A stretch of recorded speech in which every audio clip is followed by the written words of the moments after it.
We are back with the Eastern European DPC Division 1 here with Harry Freak and OTOMO, and we're going to be jumping into the draft of the last game of the day. First, we saw Darkseer versus Navi. Navi won 2-1. Now, Hydra 1 move. Game 1 goes to 1 move.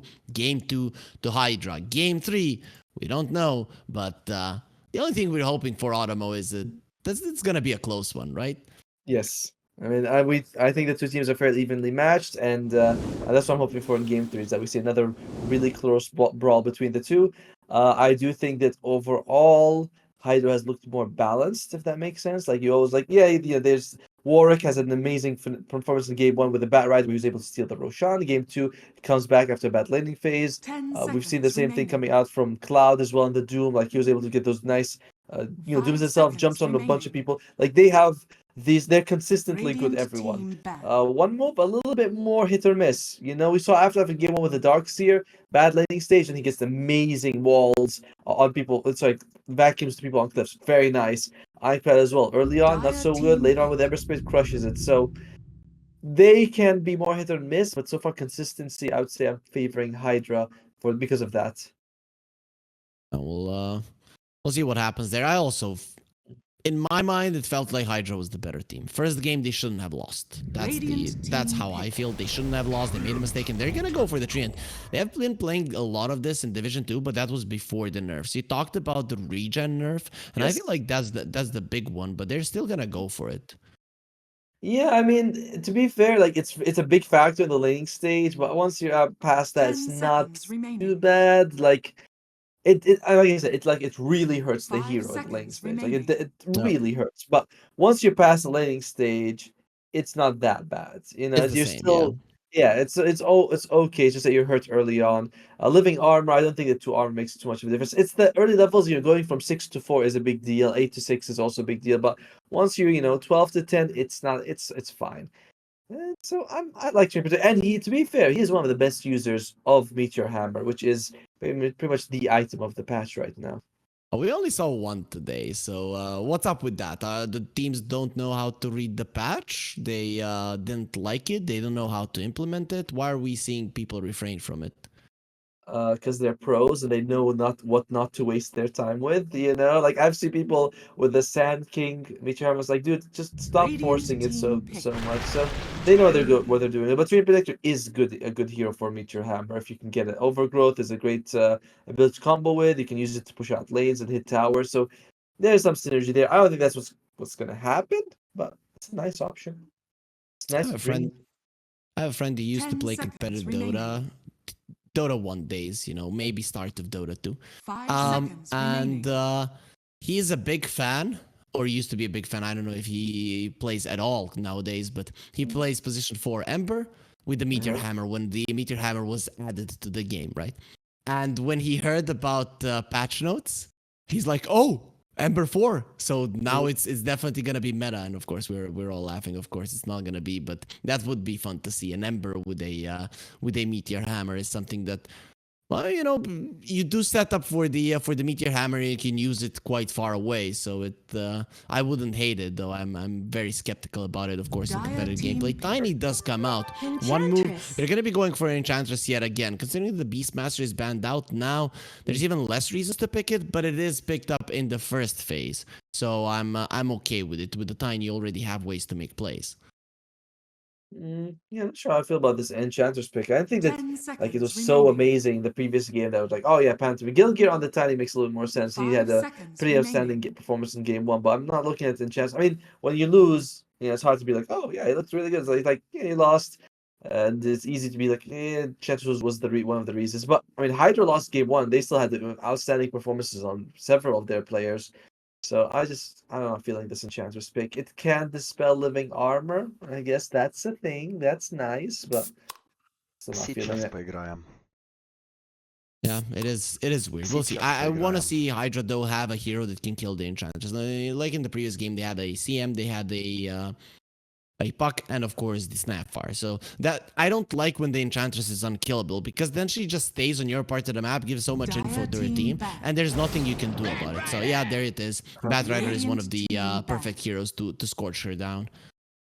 And immediately banning out the Queen of Pain, which we've seen Like they do not, well, they never won the Bad Rider versus the Queen of Pain matchup. Ember Spirit is still in the pool, and while Warwick was able to like stomp him in the lane, Ironclad did make a great comeback later on. So they might be like, you know what, let's just make sure he doesn't have that advantage if he can. And we're seeing the Tusk nerf actually being a bit effective right now. Yep. Most teams just, he's been uncontested pretty much the entire day. Go back. I know his Walrus Punch got pretty significant nerf. I think something else as well. 75%, I think, on the Walrus Punch, less damage if I remember correctly. But either way, people in Eastern Europe used to pick the Tusk versus the Bat because he uses the sticky napalm in the lane. You wait for a second and a half and you use the snowball and then you remove the stacks, right, without really having to back away.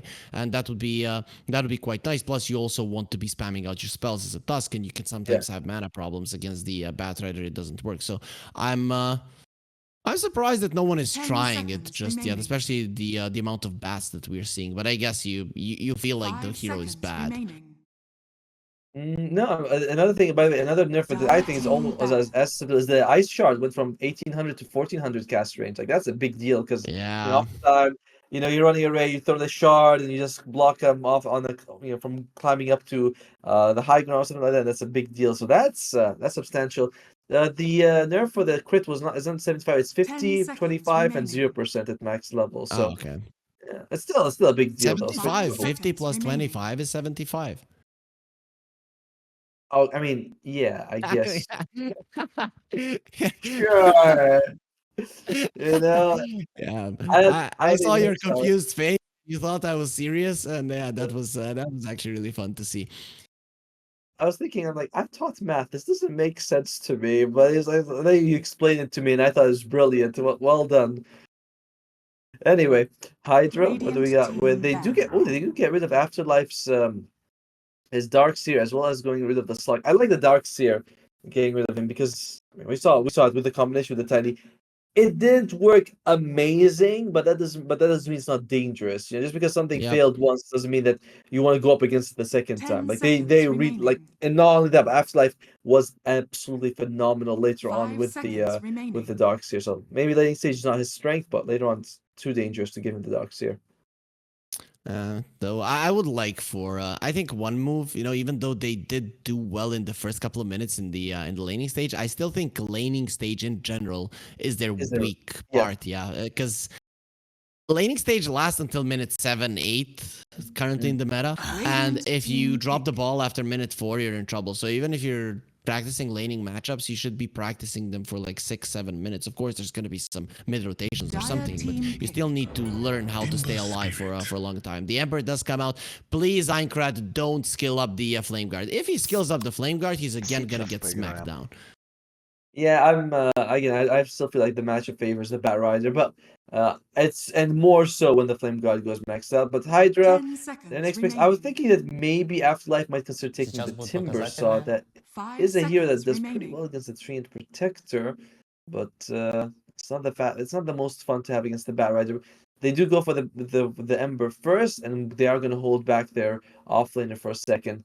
And Timber Saw is a kind of hero that does make a lot of space, and you kind of need that. It tends to be this hero that's very flashy. Goes something like 14-1 the first half an hour before he starts falling off a little bit. So they do need that. One move, they cannot rely on Monkushi 3 games in a row to do everything. It's too much. I wouldn't like a Timber though being. You're talking about for one move, right? Yes, Afterlife. Yeah, because he is good on the hero, but you're up against the Bat. Every single time you dive, he TPs, he kills you. There is going to be a sniper coming through. Okay, this is definitely last patch things.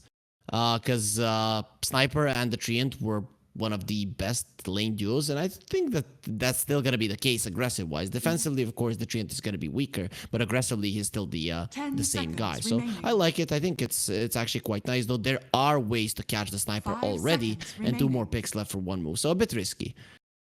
Yeah, Timbersaw, really good to catch to run away from the Sniper. Mars might be an option as well, and Clockwork coming out here. They are liking like easy to use stuns basically, or it's like Lasso and Overgrowth right now. It feels like Hydra, they require something that's a more spammable stun. You have 10 Assassinate, seconds it's a mini remaining. stun. Clockwork, he has Hook Shot, that's good with like Batters. Just not much 5 control on seconds Hydra's side. remaining. Unless you lasso the Ember Spirit, it feels very hard for you to catch him and control him. Yeah, this lineup of Hydra feels like it's um map control and positioning, right? Because you want to have vision with the Clockwork, you want to defend towers with the Treant, you want to be the ones that are starting the fight with the lasso, you get a kill, you reset, and that's it. And I mean, that is fine, but I feel like they're lacking pushing potential. So I Dire think they team back. have to deal with that later on. And it is going to be a Timber. So he does go for the Timber. And other than the Bat, really, the other heroes are not a problem for you. So if the Bat is controlled and you do have solid burst damage, this can work out. Yeah, I mean, you're up against two strength, strength support heroes, so you can just melt 10 them. seconds You catch remaining. the Team sniper as back. well. And the nice thing about this is that Timbersaw, if you get those stacks off, you do give Guild. I mean, I've seen this come off in one move. Is that Guild Gear is one of those guys who wants to roam, so he wants to make Afterlife. Make sure you want to give Afterlife a gear that can solo the lane. After a few minutes, so Guild Gear can move around the map. And 10 Timbersaw does seconds fit remaining. that. So does his Lycan, Mars to a slightly lesser degree. I think 5 Spectre seconds would be the remaining. move for one move. The move for it. Dire Just the team global ban. would be very nice for them. Showing up next to Sniper would be just a fantastic way for them to catch him, and also counters not so much counters the Bat Rider, but you talked about Bat Rider showing up anywhere on the map. Spectre can do the same thing. It's being banned out, right? I just don't see them letting it through. I 10 feel like seconds Blade remaining. Mail into a Radiance in this game, and you literally win from those two items. Blade Mail to 5 counter the seconds Bat, remaining. and then Radiance to just destroy everyone else. So I'm expecting Hydra to get rid of the hero. Yeah, it forces them to sort of like itemize. You have to get a Silver Edge on the Sniper, but it's like, when do I get that? I also have to deal with the Timbersaw. Although that does make reactive armor a bit weaker, so Silver Edge will have a lot of value, but I think that's fine, honestly. I'd go Yeah. for a Spectre. Well, we'll see what they Radiant do. team We'll back. see. Yes, Oh, they ban out the that's fine. CK. I'm okay with that. I'm all right with that. I mean, it is a hero that can also, with the just catch people, gets the Blink Dagger and Reality Rift, and you can have massive distance. So I'm fine with that ban for sure. And check it out, they banned out the Huskar, thinking it's going to be an 10 offlane Bat Rider seconds instead. remaining. Yeah, I guess you're only Dire afraid of your team Ember being crushed in the lane. They're gonna ban out the Doom, which is an offlaner. So, Hydra, what do they want here? Is there a hero that you're looking towards? If I could have picked, I'd say take the OD. Like put the Bat Rider off lane, take the OD, and that 10 might be an seconds option for you. remaining. You deal with the Timbersaw pretty well. Like even Spectre 5 would suffer. We seconds know that remaining. Monkushi likes illusion heroes like Radiant Silent team Terrorblade. pick. What are they going to do? They go for the Snapfire instead. Sorry about Could that. be a mid lane, could be an off lane, though I think Cloud has played it more than Warwick. I think Warwick has been more on the Batrider, so I'm gonna assume that's gonna be how they lane it. Yeah, I 10 feel like it's going to be seconds offlane remaining. Snapfire more likely, but it's another strength hero. So Yep. Timbersaw 5 I'm gonna have a seconds remaining. field day with this, unless they do something crazy and make like Clockwork off lane, which can be fun. Spectre again feels more value. Where are they gonna go with? They go with the Spectre. It You may now feels select your almost heroes. like too obvious at this point. That one move they want to go for Timbersaw to catch, they want to go for the Spectre as well to do the same thing. And because one move picked the heroes that I suggested, their chances of winning have dropped dramatically, I must say. Because what the hell do I know? I think you know a lot, because here I do favor one moves draft. For me, Hydra have been playing Dota better. I just have to look at the lanes. The lanes are the part where I feel like Hydra can come out ahead. If they crush the lanes and they're constantly aggressive with the sniper, it's fine. But if they slow things down, like what we saw in the previous series with the sniper, then it's gonna be a disaster. I think Hydra have the potential to win this one, but I'm leaning one move this time around.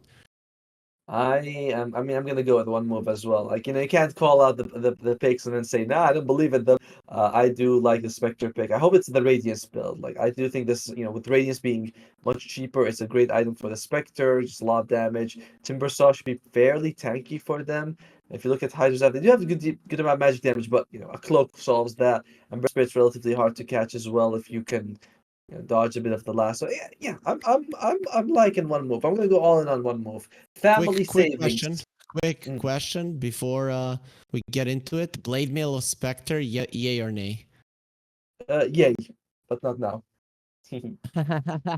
Yeah, not this game. That is quite a good call, though. We are gonna be getting ourselves into the last game of the day. Before that, a word from our sponsors.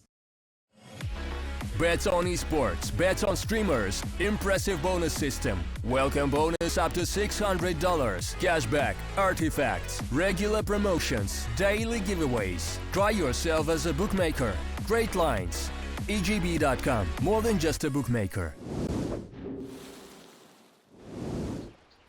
And we are getting ourselves into this one. Game 3 of HYDRA versus One Move. HYDRA on the Dire side, One Move on the Radiant side. And we'll see who comes out ahead. We talked about the lanes and the strength of those on the side of HYDRA. But One Move, they have a Spectre, which today we saw how easy it was for the hero to deal with the sniper. So we both agreed, One Move, we favored them. But speaking of the lanes, how are they gonna turn out? Yeah, right. I mean, Dota does not decide just by the draft. There's also how you can play this game. In HYDRA, they do have a lot that they can do, right? You have great team fight coming out with Overgrowth and the Snapfire, Mortimer's Kisses. You have good catch potential coming out from the bat, right? There's still a lot, but it does feel like it's one of those situations where if the game goes really late, One Move is just gonna win it, just because the Spectre factor is basically gonna be the biggest thing. And of course, you have Timbersaw who can give you a solid early game presence as well. Sentry was placed in the river. They did not. Did they? Does that clip the ward? It's very close. I think not. So they're not going to be finding that ward there. And they might have just revealed their own ward from the side of HYDRA because they put the sentry right next to it. So this is...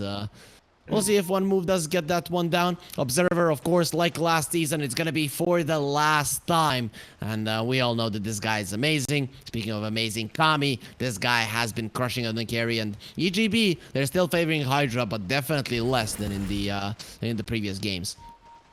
Yeah, I mean, if you look at the draft, like the in-game is giving a little bit to One Move, 53 to 47, just because we know Gaben loves Spectre, so...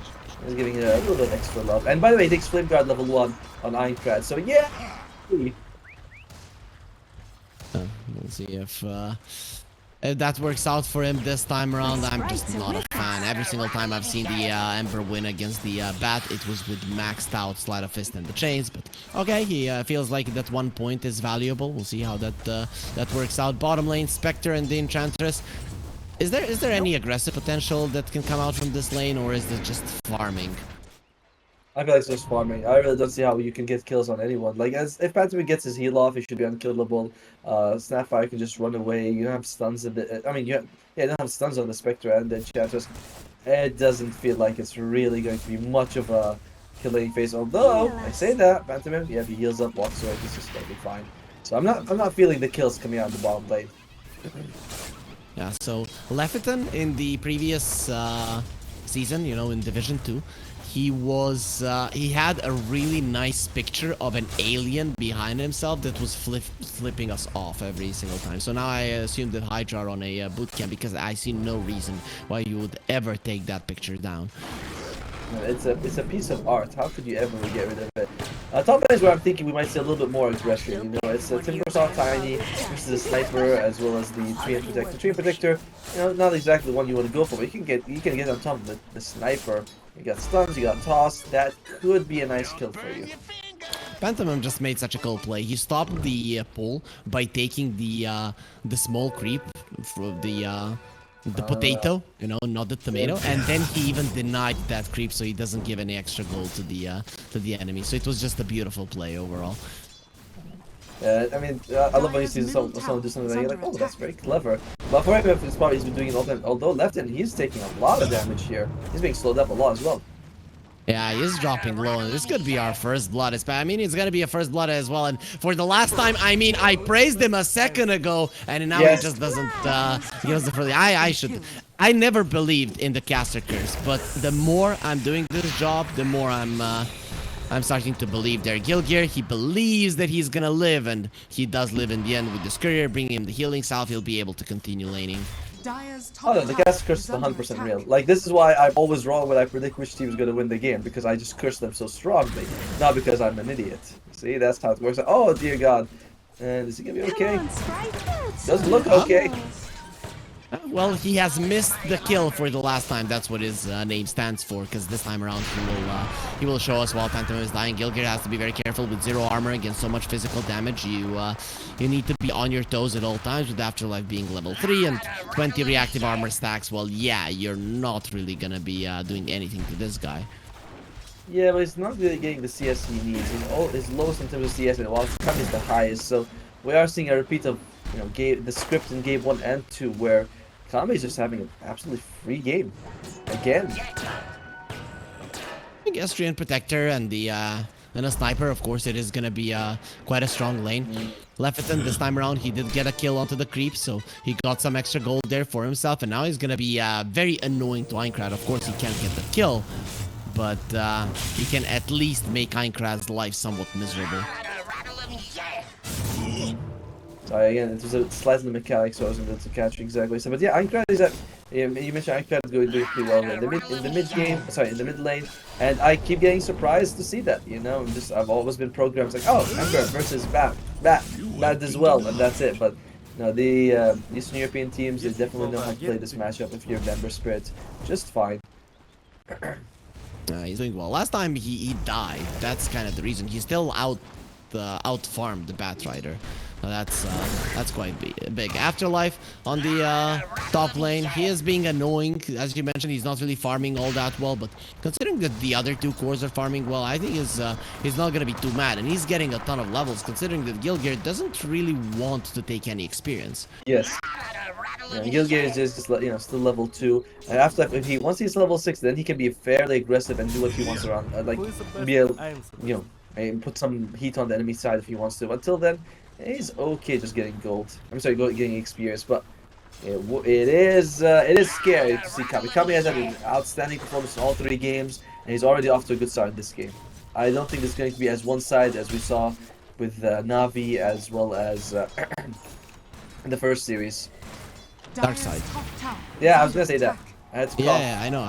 Yeah, I totally remember that. Yeah. Okay. All right. Makes sense. Munkushi is having a solid lane, though. Every Spectre player will say, I want my other guys to have a good time. Warwick, be careful, my friend, or you might die, and Gilgear is coming over. You talked about his rotations, and there it is this time around. It is gonna be Warwick dying, and one move, getting the kill on him. So, Batrider versus the Ember. I told you, my friend, Ember does well if you don't make mistakes, and even with the Flame Guard here, he's gonna be doing well. Yeah, Ember always wins the lane if it's a 2 versus 1 with a guy showing up and helping him. Top lane. Afterlife does a good amount of damage, but Kami still has his survival. Afterlife, when it's a 1-on-4-1, there's nothing like he has to be scared of. Just goes and gets the creeps he needs. And this is a nice move by Gilgear. And I like the combination, Gilgear and Afterlife. They know, listen, I'm gonna leave you, so just hang in there. Yeah, I'm fine with that. Anyways, 2-1 in terms of kills. Slight gold lead, 1 move. Their Spectre is dropping low, but he's gonna be fine. So you're not gonna be able to finish off Munkushi just yet, and Cloud doesn't really have the mana necessary to finish him off, or the cooldowns for the time being. Nice kill there onto the Harpy, so doesn't want to allow that one to continue zapping the Grandma, so it is gonna be completely fine for HYDRA to continue laning on this one, but they're gonna be against 3 heroes, because Gilgear is here as well. By the way, check it out, Munkushi, he's already queued up the Radiance. Going from very early. Oh, here we go. Can we get a kill here? Going for Cloud, who does have Mortimer's Kisses. The question is, do you get to use them? Is the Grandma gonna be able to get the smooches off? Especially not because he doesn't have the mana, but he will be surviving very tanky on Cloud, especially there with the living armor coming through. You have a lot of HP naturally, and then you get some armor as well, you're gonna be fine. Yeah, it's not exactly a whole lot of damage with a level 3 Enchantress that has no impetus, along with a level 3 Tiny. It's like at a Spectre's level. Like, this is not a damage lineup early on with these 2 supports being so low level. So the chance of killing Cloud with his 2 bracers was very wishful thinking. for one move. Dire's courier. Kami just solo pushed out Capture Life out of the lane. That's very weird. Gilgear, he'll get the toss away on Leviathan, and the Avalanche will be there, especially with the Honk. Leviathan should be going down, and Munkushi just gets himself out of the cogs beautifully there with another usage of the Haunt. Warwick will get pushed back. Mortimer's Kisses flying through. Gilgear, can he cancel that one? Yes, he can. That's gonna make sure that Pantomime lives. Now, Happy's the one that gets put into a very bad spot, and you know, is gonna be drowned in the river. Cloud gets himself onto the high ground, but now he's being chased up, and with 4 heroes on one move, he needs help. Grandma, she's very slow in her old age, but again, Leviathan is gonna be coming for a save. Avalanche doesn't come in time, but the Sleight of Fist, it will clip the Snapfire and get them a kill. Aincrad gets a double. Massive. Like, we've seen one move in every both games so far. They tend to only have like Munkushi doing it, but this game everyone's looking. Aincrad's actually leading in terms of net worth. Afterlife just right up there with Munkushi. Sure, Kami's having good farm, but doesn't matter because everyone else on his team is suffering. Warwick, by the way, he's level 7. Oh, he might get a kill here. He's going for Panther. Does have a lasso, that should be a kill, but do you get out of this one? That is the question. He's gonna use the sticks and the haste rune, so yeah, I'm getting out of it, and I'm getting more, and he's gonna melt the rock as well. You need a lot of hit for that, but he has it, and they're going for more. Munkushi has been caught. He needs to get away. The Spectral Dagger will be expiring, but the Ember on the other side, Aincrad, you also have to be careful because your mana is very low. It has the sticks, has 2 more remnants. It's gonna be fine. Warwick is baiting him in. Come, little boy. Come over here. They're gonna trap him inside of the cause. He has 3 sticky napalms onto him, and there's gonna be a 4th one, but he kills the clock where he might even kill Warwick as well. He needs to be very careful, especially with the help coming over. Aincrad gets a double. He has gotten 4 kills out of that fight, but it took him a little bit longer, so that's why it's not gonna be an ultra. Dude, Aincrad's on fire this game. Like, we kind of, you know, gave the guy a little bit of a bad rep in the previous game, but this game he's absolutely styling. And well played by him. Again, it's a matchup that's difficult, and he's handled it very well. And he's giving Munkushi the space he needs. 4 kills, 4-0 and 2 on Aincrad right now. So yeah, 6 kills. Just some of them were assists.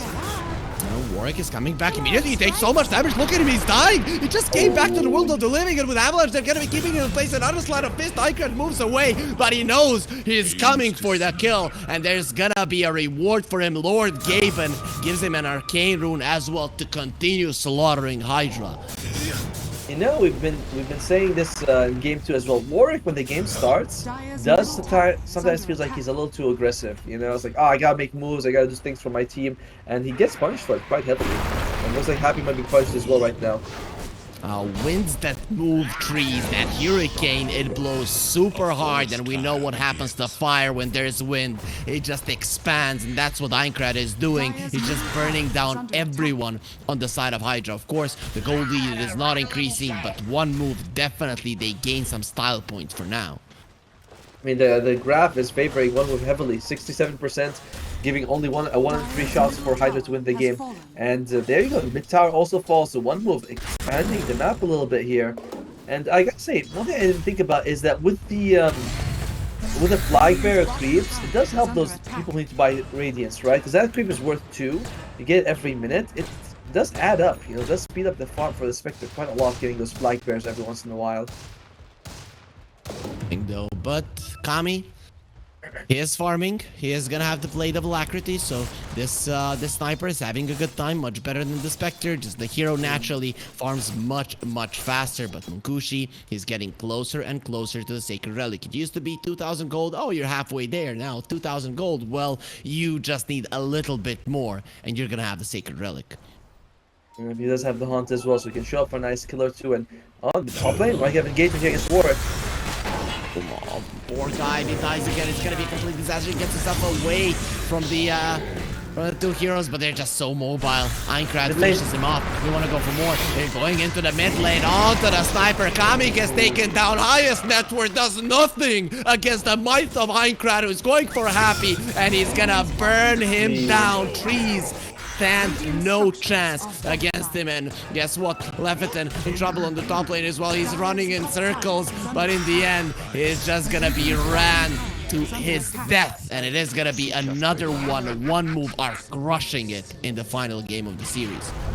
Yeah, Warwick, he shows up top. Maybe he can get a kill here, but there's a Gilgear around to help his team out. The lasso comes out just in time. Afterlife, he almost got out of that one, but it doesn't matter. The big boy is here to be beyond God, like 13 minutes in, 10 kills. To give this guy a medal because he deserves it. He's Eintracht show, dude. He's doing exactly what we're hoping to see, right? We're saying Mancushi, this poor guy, you know, he's been doing a really good job in the series, but he needs a little bit more help. Eintracht stepping it up big time in this game. Remember what happens? Oh, shot bottom. You can't phantom him, but so what? Untouchable? Is that gonna be enough to save him? He did have 21 charges, didn't use them in the end, so we'll just be taken down. It's fine, you know. He wasn't the pushback from the clockwork cog. Sometimes it lasts a bit longer. Then you're like, oh crap, could have gotten this something off. It's fine. I mean, he wastes a shot. It's okay. It's kind of job of the enchantress at this point. The gold lead isn't all that high, but overall, it does feel like one move are in complete control. Of course, the tower in the bottom lane is going to be taken by HYDRA, but they did lose their mid lane tower in the top lane. Well, it's not going to be staying alive for much longer, especially if they don't want to be using the glyph. So HYDRA not in a good position right now. Warwick especially has had a terrible game, dying over and over again. And Crowd is going for more. And looks like we might be able to kill Happy with one hit. Oh, he's a tiny bit more. He's gonna have it. Oh, he's gonna use the remnant. Doesn't go for that one in the end. And now there's the hooker. That's gonna be a big kill if they can get it. Eintracht going in, and now with the overgrowth, give us all that money. They just got the piggy fat for Christmas, and it is gonna be good presents for Cloud. Eintracht getting a little baited there, so well played by HYDRA. They put the treants right next to the Snapfire, have him low life, so he shows up, just gets overgrowth, and that's a massive. That's 1,000 gold. Sorry, 1,100, 800 of that gold going to Cloud here. So he is having. Man, I was talking about Snapfire he's having a decent game, but that's just a huge injection of gold. And Greaves recipe right out from that. Overconfidence from HYDRA in game number 1 cost them that one. It would have been a 2-0 series for them if they didn't throw game number 1 where they had a 20,000 gold lead. Now Eintracht, he returns the favor. He gets ahead of himself and just gives away so much gold to HYDRA. And look at that, HYDRA, they're playing all on the enemy side of, sorry, not all, but Leviton is playing on the enemy side of the map right now, so kind of forcing him to move around Mancushi. He's a bit low, but okay, actually catch him. Being very close to that radiance, but still needs about 900 gold. Once he gets that though, it really opens up. What a cool play on the bottom lane 4-staff onto a enchanted centaur into a stun. I mean, they didn't really need it, but oh, actually, they might have needed more than that one to finish off Cloud. He's gonna die inside of the chakra, but at a cost of 2 of his teammates. HYDRA, they're just returning the favors here, and they get 2 kills again, coming out ahead in a team fight. Yeah, and Mancushi couldn't help at all, because just now we were talking about him having his low health, had to go back and heal up, and so that unfortunately means that he wasn't able to help his team very, very close to the talisman, but he needs to farm. You know, that's one of the worst problems about the Spectre Radiance, that for a long time in the game you don't do anything. Pantomime? Caught between 2 people, but he actually struggled. Nah, he's gonna be completely fine. Has that 4-staff earlier that he used for aggression. Now he had it for defensive purposes, but in the end didn't even need to use it. And you're right, Spectre is just not farming that fast. He needs more time. Yes. His career almost dies, so he's gonna be okay. That's the scary part. It's like the hero just does so little if you go for this build. Once you get it, you're so powerful, but until then, you look very weak, and he doesn't even get that one. Ugh, Leviton deals the creep from right in front of him. Mancushi, are you gonna go for a fight here? Yeah, well, Leviton needs to run because there's no one there to assist him. Warwick is in the vicinity, and if they get this kill to Mancushi, Eintracht says everything is mine. He's gonna continue to get all of the kills. This time around, of course, it's not gonna be a big streak, given that he gave his streak away. It's assist goal. That's all you need if you're Mancushi. Man, we are gonna be. We have the talisman.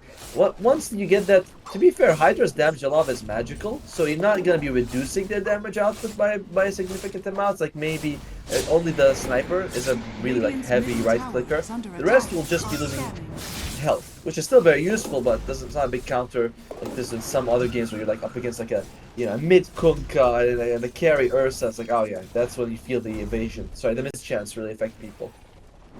Who cares about health? Like, only if it hits 0, you only die. Like, who the hell cares? Dota, you get respawned either way. So You know what I mean? You, sir, are being deliberately obtuse in this situation.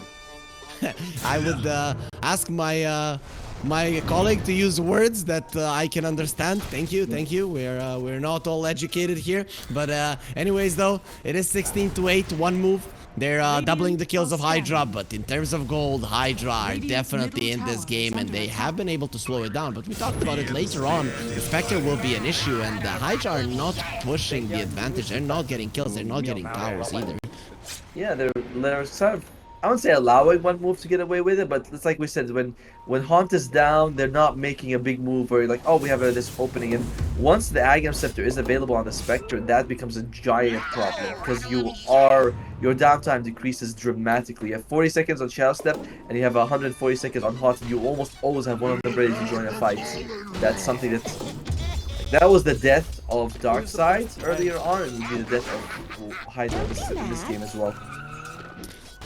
So there is some farming going on right now. Gilgir finishes off his Blink Dagger. It's gonna be a little bit late, but he's still gonna get it. We saw what he did in game number 1. He was kind of the playmaker for his team, getting those toss backs, and Munkushi never would have been able to carry that one if he didn't do enough. Also, Radiance, a big item timing as well. Lefferton, he hates life, it seems like, though he's not playing in Undying, so it's not gonna be I hate life, you know, since that's not gonna be something that we're gonna hear. Munkushi now, he doesn't really need to farm his Radiance, but he wanted that kill.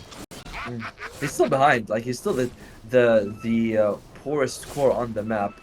The Radiance helps him out a lot, but he's still far behind. Are they gonna be able to go for more here? They could find Warwick. That's a big one. If you can kill him, he does have a BKB, pops it there, and will be more than fine. But he has to run away with the 9-second BKB, and even a cookie will be need to be expended there. And Einkrant with the DD wants to continue threatening, but overall he is not in any position to get a kill. But guess who is? Lefferton goes with the hook shot. Force Staff, of course, is there. Might be enough for Phantom to survive. No, with the Mortimer is taking a lot of damage. He's dead, and now the Spectre ulti comes over there. Gotta start to clean up. You have to run. You have to run now. The only reason they're alive is because Einkrant, he doesn't have mana, but he does have the power to go forward. And look at Afterlife. Does this look like the guy that doesn't want to go forward? And Gilgir, he has found there. Give us the sniper. He has silenced himself. Use the Mask of Madness, and you will die because you are mad, my friend, thinking that you can fight against one move. That was the reveal, right? That was the first Haunt with the Radiance. And you can see, like, HYDRA just melting to it. They do not have the ability to stand up to it. We see Cloudy wants to go for the pipe, which will help you out, but they're not ready. They're not ready to go up against the massive damage coming out from one move. Even though Kami is the most farmed hero on the map, significantly ahead of Munkushi, doesn't matter. Like, the Spectre just wins that matchup so easily until a Silver Edge is available. Even then, I feel like if it's 5-slotted Spectre, 5-slotted Sniper, we know who's gonna win. Of course, Sniper, right? But yeah, it's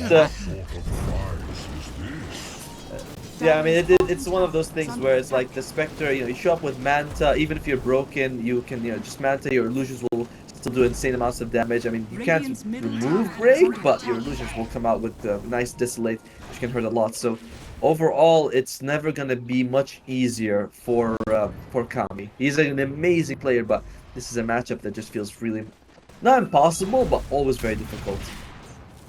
Yeah, very tough for sure. And HYDRA on the back foot, they're not pushing forward. They're not the ones getting kills, and it is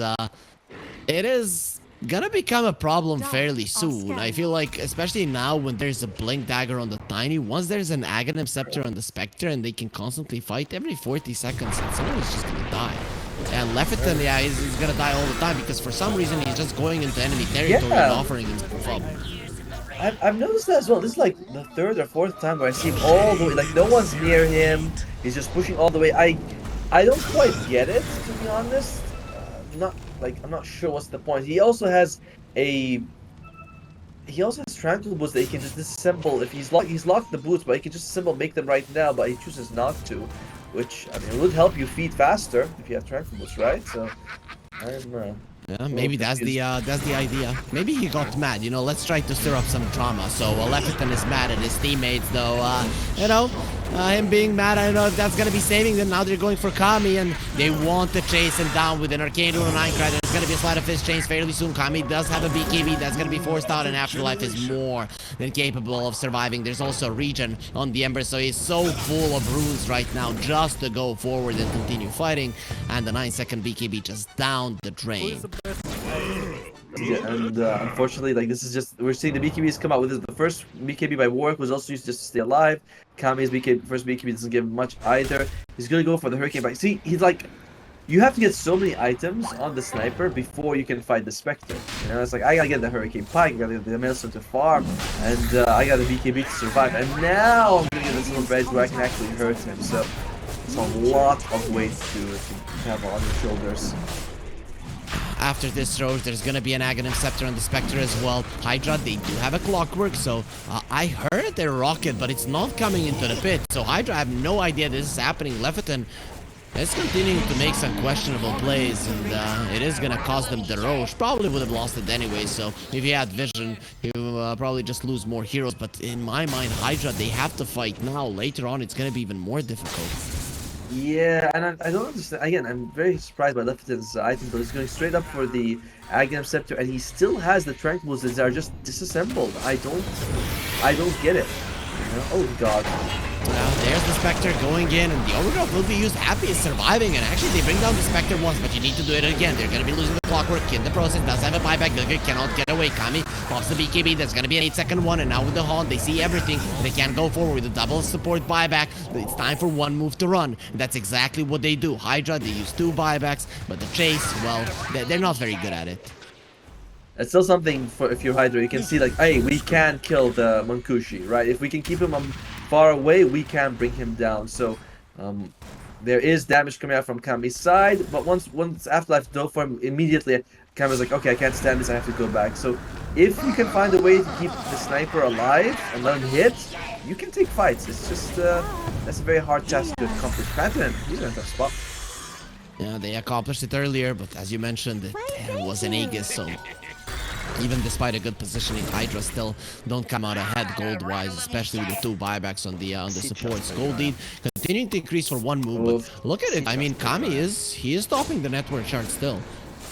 Yeah, but look at the support's value, man. Holy crap! Like, look at Gilgir. He's got the Force Staff as well as Blink Dagger. He's level 13. Pantomime. He's got the Hood of Defiance with the Force Staff with the Power Treads. Like, these guys have items on them. Clockwork.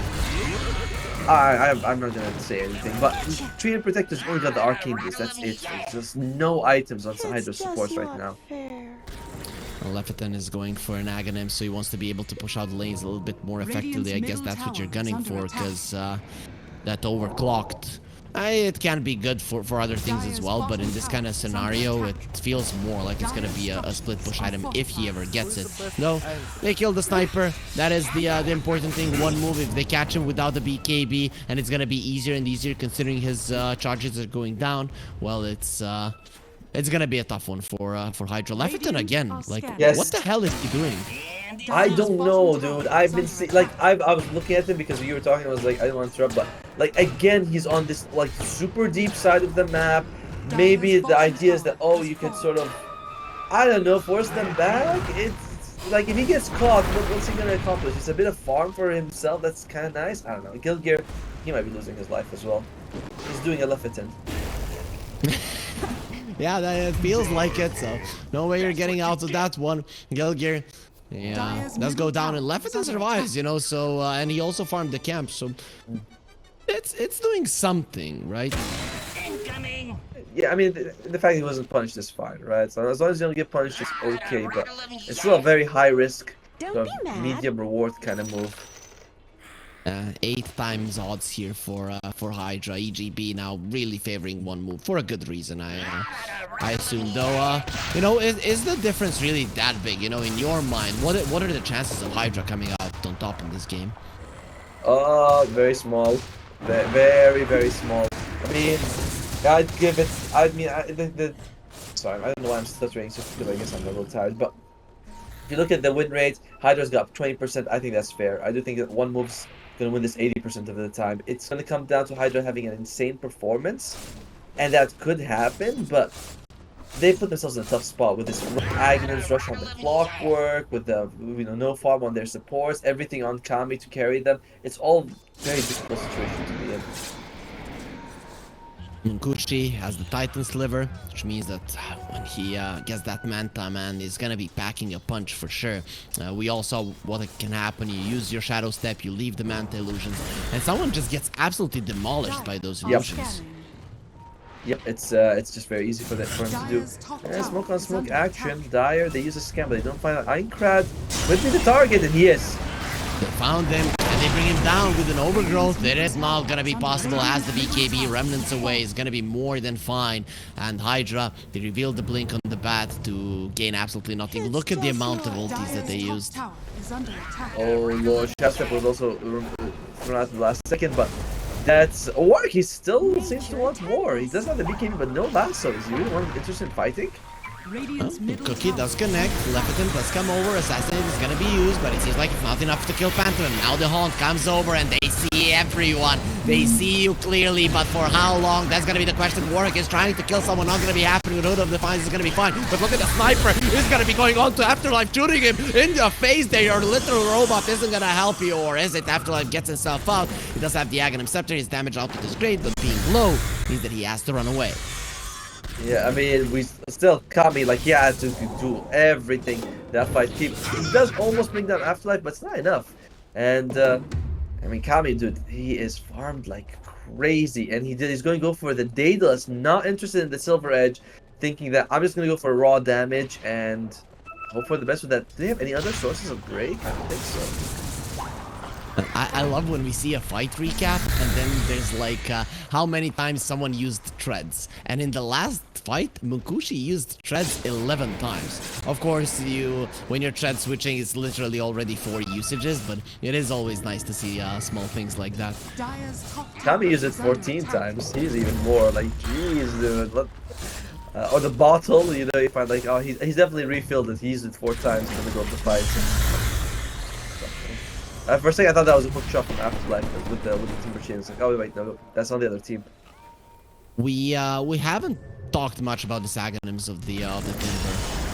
That is a big damage item. Just a second though, they found him with the sniper doing damage. Aincrad is fine. He just buffs the BKB again, gets himself out, going in on Guild Gear, and that is a very dead tiny. So HYDRA, they're able to stand their ground, and now going in with the hook shot they want to, and they're gonna be getting exactly that. Actually, Phantom goes into the Roach Pit, gets himself over the cliff there, immediately pushed back into it, but before that, he will take out to the damage, and Leviathan gets the kill. It's not as easy for one move as we thought. Yeah, that was actually Gilgear kind of misjudged. He jumped in when he didn't need to, so he lost his life after Anka was already out. But it's fine. If you'd rather do that and definitely lose your support than risk losing your core. But Phantom also loses his life right after. Check out HYDRA. They planted 2 observers right next to each other, not realizing they had one there. They're like, nope, this is a good fight. We have to put a ward to make sure that we get the advantage. Maybe it was a panic as well, but having vision on the Roche, it is going to be very important considering that it can spawn in 30 seconds. And next Roche, if HYDRA let it go, it is going to be a problem. Of course, when you look at the Spectre with the Manta, that hero is going to be taking it super fast. Warwick needs to run now. Does have a BKB. Let's see how much damage Munkushi can do. And through the BKB, we all know that a Spectre can cut you down with the pure damage, but not going to be enough. The Battle Rider is out. He flies away. I think that's that's the 7 seconds. So no more extra duration on the BKB. It's down to the bare minimum. Kami has been, I would say, left alone, but one move is not having an easy time catching him. He's already got the Hurricane Pike. He is going to go for the Silver Edge. So looks like I changed his mind after getting the Chrysalis. They're not finding him as easily as they want to. With the living armor on top, with the supports trying to do their best to keep him alive, and he's having a decent time. Leviathan is going to have the Aghanim Scepter.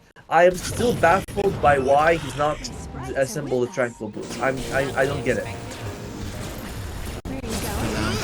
Yeah, he's trying to hook shot away. No, the illusion comes off him just in time, and they fall. The sniper. Force is there. The damage, the right clicks, it's insane. Munkushi destroys him with the Desolate when you're alone. The Spectre, well, she haunts you and she kills you. That's gonna be 3 heroes dead just like that. We saw, right, the moment they catch Kami, how they can melt him. And you talked about the pure damage coming out from the illusions. And we saw that just now. Like, Kami did not stand a chance. He tried to TP with almost like full health almost, and still lost his life. Warwick, he's pushing out the bottom lane. Okay. They find him? They do find him. He gone? Yeah, he's very much gone. Look at that damage. Afterlife just does so much. Gilgir gets the kill. I mean, he found him, to be frank, but we all know that most of the damage was done by the Timber and straight into the pit with the Manta illusion. The Spectre, just one of the faster heroes to take this one down. Yeah, I mean, 1300 damage coming out from the Timber Saw. He was around 3, so that that whirling death doing a lot of extra damage. Left it in. Is it time for him to make us look like fools? And nope, he just loses his life. And this, I do not know what's up with him in this game. He is 3 and 12. Just feels like he's been. And look at that, the tips come out. He has not been putting his best foot forward in this game. Definitely not. The shard in the pit, gonna be left in there, and we'll see who actually gets it. Enchantress coming over. Pantomime, will he take it? No, he just picks it up to bring it to Einkrad. Here, Master Einkrad, who has absolutely crushed the early game. He deserves a bit of love. Yes, he does. I mean, if they win this game, yes, Monkushi looks great now. Afterlife had a good game as well, but it's really Einkrad going 10 and 0. The first, like, I don't know, 12 minutes or something that gave them this time that they need from Gilgir. He's giving them time as well.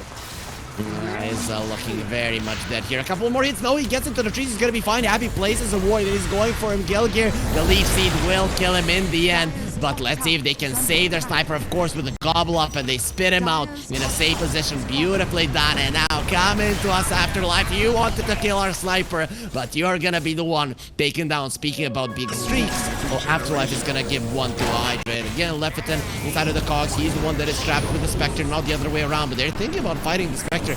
He does have an Aegis. Let's see, Monkushi is gonna die once quite easily. Kami, no more BKB. He has to stand his ground and fight Einkrad. Can you do this one alone? He's doing a lot of damage. The Force Staff, he has been rooted as well, and the Spectre is back to the world of the living, which means that everybody else dies. Triple Warwick, you're gonna be the fourth one. Where's my Rampage? The first day of the Eastern European DPC ends with Monkushi getting himself a Rampage. They're allowing him to get it. Cloud doesn't want it to happen, but in the end, there is nothing he can do about it. Monkushi will clean out all 5. He is the god of this map, he is the god of this series, and he is bringing victory to one move.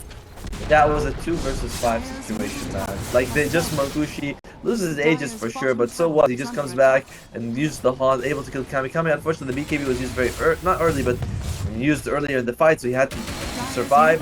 And they just bring him down. It's so tough in the matchup, and the win percentage 97 in favor of one move. I honestly feel like it's, you know, we're the 100% chance. They have to really make a big mistake on one move for them to take it.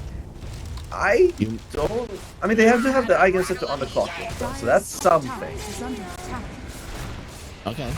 They have an Axe on the Grandma as well, so Snapfire, you know, we saw that spit out, saving the sniper earlier on. But it's... I don't see it. Of course, 22,000, that was the lead that HYDRA had in game number 1, and then they lost it. It was kind of the same, but one move, they're not making the same mistake. They're playing it easy. And I would say, though, that the lineup that one move has feels like 22,000 is a bigger deal for them than it was in that game. Yep. So, you know, Silver Edge, we still need about 1,100 gold for it, for the sniper. Really good to have against both the Timber Saw as well as the Spectre, but he has been delaying it. I don't say delaying it, but he just feels like there are other items that are more important. Oh, 37 to 15 in terms of kills, they're ahead. In terms of gold, they're ahead. One move, they have everything. We saw also the net worth between the two carries, how it was looking. It was Kami winning over the Spectre for the entirety of the game, and then in the previous fight, it just Spectre, or fight before that, sorry, Spectre took over, and I don't think he's gonna be letting go until the throne of HYDRA falls. But it is not over until the throne falls, and let's see if HYDRA have anything left in their arsenal to actually push back one move. And they're going for a smoke. They think they've got a chance. By the way, Spectre also has a basher now, so those TPs, even if he doesn't shred you to like instantly, guess what? She might just bash you and you'll be like, oh, I can take my time. The Titan Sliver as well, 4,000 health on the Spectre. Gonna go for the Abyssal Blade. Which talent did he get on the Spectre on level 25? The damage or dispersion. the dispersion? Ooh, I really love the illusion talent. It's just so much damage that it does. But yeah, dispersion does make sense. Though it can get broken by the sniper. That is one thing Yes. that you might have to keep your eyes on. Yeah, but Sniper still doesn't have a silver edge, right? He's been, like we said, he's just been Not yet, delayed. yeah. Very soon. Oh, top lane, left it. Illusion shouldn't kill him with all of the creeps being around. Yeah, that's Oh, he's not dead. gonna happen. You talked about the bash, and there it is. Now it's just way too easy for them to hunt him. I don't understand what was up with his tranquil boots. He still has normal boots and the windlace. I know I've harped on about this and some people might find it annoying, but it's one of those things where you go, I'd love to ask him what was going through, unless like was I wrong or did he do a 33 Tundra move, you know? No, we love it. Just keep talking about it, please. We're Thank having you. so much fun about it. Yeah, Warwick isn't having much fun though, because Munkushi just cuts him down. He's thinking about going for more. That was the big haunt he used, and happy. Yeah, that illusion is gonna rip him to shreds, but not if Kami has something to say about it. With the talent to push people away with the headshot, he is at least keeping the illusions away from his teammates. Very nice, but you still lost your Bat Rider for a minute. However, you don't have Aegis on one move, and we've seen that these teams are very careful. They do not want to go high ground unless they have a decent amount of advantage for them. And you know, we've seen these. You can lose with 22,000 gold advantage. So why rush it? Or just wait for your haunt to be available. Wait for an Aegis if you need to, and then just go high ground whenever you feel like it.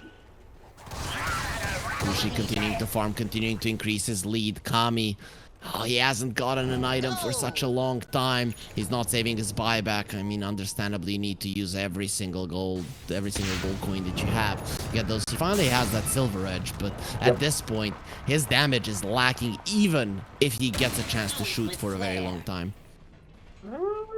I don't know. I mean, I've seen Sniper do like pretty impressive right clicking. I think if he can sit back and hit for like 3 or 4 seconds on a new one, he should be able to bring them down. He also has the Mask of Madness. He's got the attack speed, the bonus attack speed, headshot damage. So he is as punishing as he can be at this stage of the game. Yeah, but look at it this way. How many seconds does the Spectre need to kill someone? 0.5. How much does the Sniper need? 3 seconds. That's a big difference. And HYDRA, they're smoking. They're going to break the link as Minecraft bombs the BKB. And no, Lasso will be coming out. Doesn't have the buyback. Going forward, the only buyback that HYDRA has is not the Clockwork. Now looking onto Happy. He's going to try to DP away. And unsuccessfully, it will be because he will lose his life before it. Now looking towards Cloud. They're going to be chasing him down. The Clockwork also died. He's not buying back. And Cloud has given up. It seems like HYDRA know that this game, it is over, and they will call it. I mean, it's been over for a long time. I gotta say though, this was, you know, a lot of the games we were like, oh, we think this is gonna go, this is a great game. This was one of the weirder games, easily the weirdest of the day. I don't understand what's going on with a lot of HYDRA's moves, but one move they drafted a great draft. I love what Aincrad was able to do, snowballing early. We saw the Rampage coming out from Makushi. It's a solid support play from Guild Gear as well, keeping his mid laner alive in some difficult situation. Of course, Afterlife, good redemption arc for him after a couple of tough games against Kami. But, you know, good on one move. Guild gotta say, HYDRA, I don't know what the hell was going on with Leviton with the Clockwork. I'm not sure why we were seeing like sort of this very slow pace. You mentioned it yourself. It's a hard draft to play against, and it's hard to pull it off with this draft in particular. Yeah, I'm just hoping that HYDRA didn't get into kind of a bad mood or something, because that can happen when you feel invincible for 3 weeks, and then, you know, there's 2-3 weeks of pause, and then you get into the fight yet again, but this time around against stronger teams, and you lose.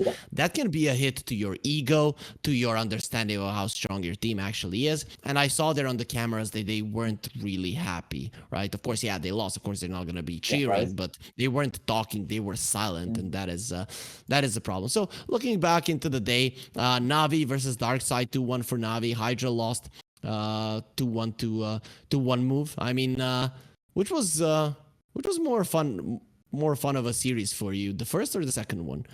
For sure, the second. I feel like the first one was just okay. It's my turn to stomp. Okay, now it's your turn to stomp. Okay, now it's my turn to stomp again. So I really it was like it was okay, but I mean we saw this series from the game one was absolutely fantastic between them. I thought that was just comeback after comeback after comeback. Game two was a nice surprise by HYDRA, bringing it up to 1-1, and even last game, yeah, we kind of said it was, but it was still exciting to watch. Be like, can they pull it off with the weird moves that they're doing? Unfortunately for HYDRA, they could, but it was still fun to watch compared to the first series, which was just stomp after stomp. Okay, Ultimo, I'm glad that you came to assist me today, considering that Rob was unavailable. It was very nice opening the Eastern European DPC Division 1 with you. Hopefully you had fun as well. I'm guessing we probably won't see each other during the Division 1, but if we do, it's always going to be fun like it was today, guys. For those of you that are home watching, as we mentioned, Navi 2-1 versus Darkside, 1 move, 2-1 versus HYDRA. On the 14th of March, Rob and me are going to be casting, but also move to 1 versus HYDRA. On the 14th of March, Rob and me are going to be casting, but also Gareth and Trent are going to be coming in. We're going to have 2 series on the 14th of March, starting at 12 CET, our normal time for a start, just like in the previous tour. So it's going to be Team Spirit versus One Move and versus Virtus Pro versus Hellraiser. So we're going to have 2 major teams that are going to be competing in 2 days. So be sure to be here. It was a nice day of Dota. It was a long day of Dota, but definitely a fun day of Dota. Again, thank you, OTOMO, for joining me. And guys, we're going to be seeing you in 2 days and at 12 CET for more great Dota action. See you then. Bye-bye.